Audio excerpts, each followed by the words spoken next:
ir man labai patiko klausyto seminaro, kurį rengia inovacijų agentūra kartu su Justina ir jos kolegėmis.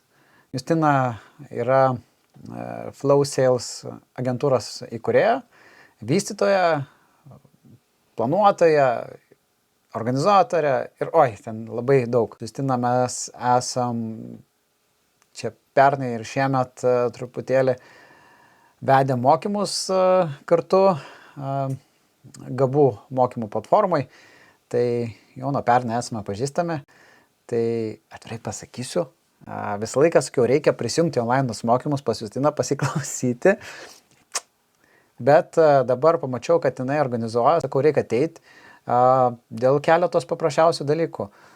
Prisiminti paprastus, nes būna kitą kartą užmiršti. Ir Justina irgi viena iš tų agentūrų, su kuria būtų labai smagu pradėti dirbti dėl to, kad žinau, kaip daro, žinau, kad gerai daro ir kad jeigu biudžetas leidžia dirbti su jais, tai tikrai visą laiką sakau, tos kanalus pasirinksim, kad koordinuotų specialistas toje srityje.